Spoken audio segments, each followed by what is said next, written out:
So, today's lesson, boys and girls, is how to accept an authoritarian regime even while you're in high school.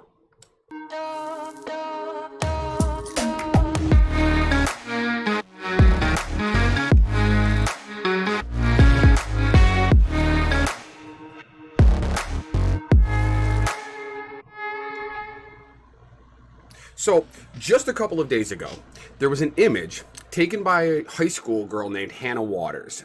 It was in Georgia, and while she was transitioning classes, she decided to snap a photograph. The photograph that she snapped is right here. So this is Hannah's photograph of the hallways of her high school in between classes. This has not been disputed. You can see right here, we got a kid in a mask. Somebody's face has been blocked out here. Somebody's face has been blocked out here. You can see that there is a mask here, but no mask here, no mask here, no mask here. Can't tell for sure. Definitely no mask here. So no mask up here on this kid. So we have very few kids wearing masks, and we have a whole bunch of students all packed in like sardines. Okay. Video or photograph goes viral. Actually, there might have been video. This might be a screen cap from a video shoot. But that is a packed hallway. This is not one of those instances where you'll see perspective is used to make things look more crowded than they are. There is no doubt these kids are right on top of each other. Okay, for all appropriate reasons, this is bullshit. This is one of the main reasons why we cannot have kids in schools right now. They are. The push has been that way all across the country to get these kids into schools. I still don't understand why. I will tell you that here, my kids, I have a kid that's going to be a freshman in high school and a kid that's going to be a senior in high school, and neither one of them are going to school in the fall. They're going to learn remotely the school year until things are perfectly safe to go back to school. Now, I'm going to show you a couple things in a second here. What happened yesterday is that, and I know some of you Trumpers really hate CNN, so I'm going to share CNN for you.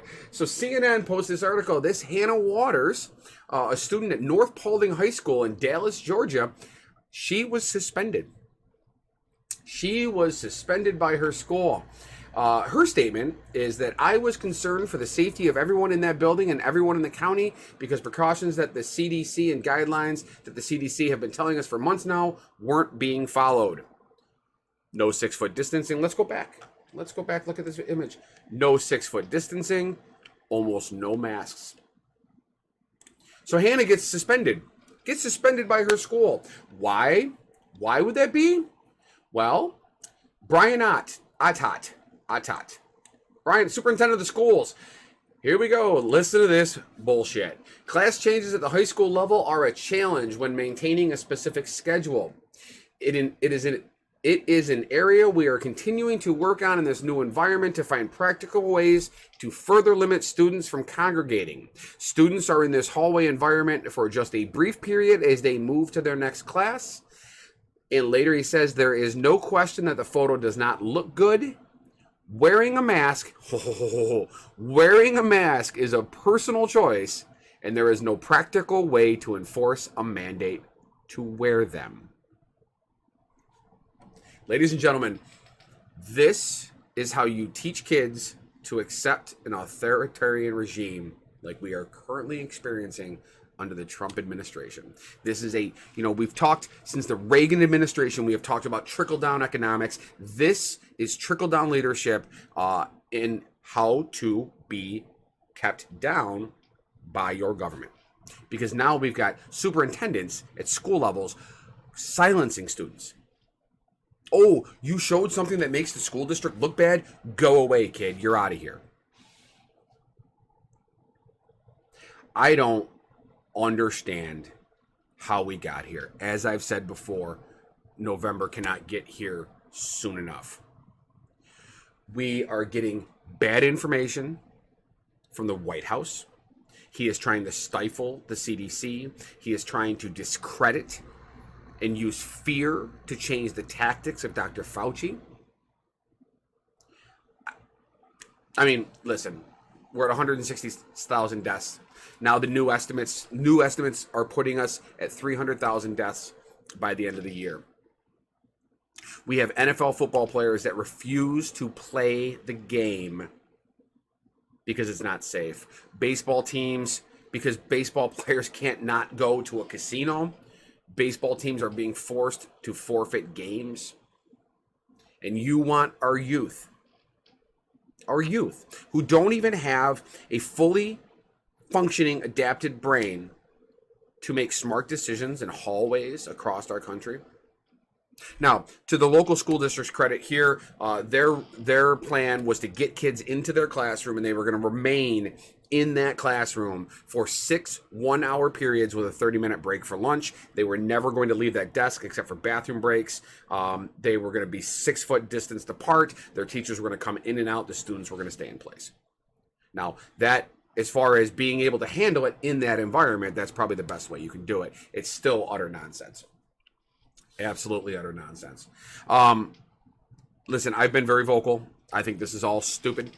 I understand, that people are tired of coronavirus, that they're tired of COVID-19. Like, I understand it.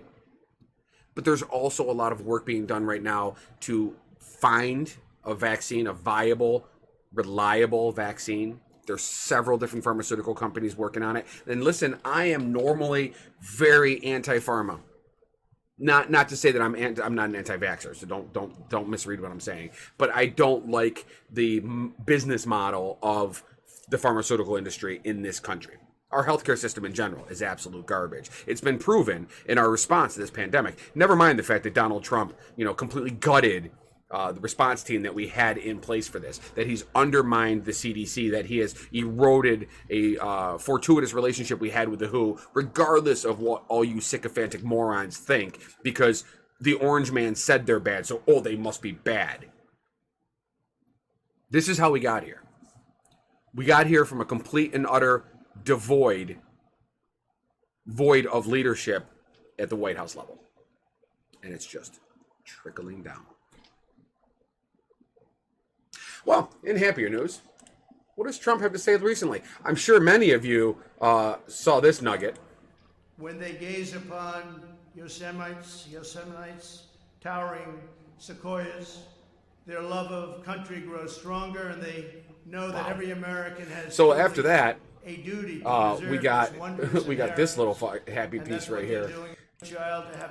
This is from this is from yesterday. Shifting production to Thailand and to Vietnam. Thailand and Vietnam, 2 places that I like their leaders very much.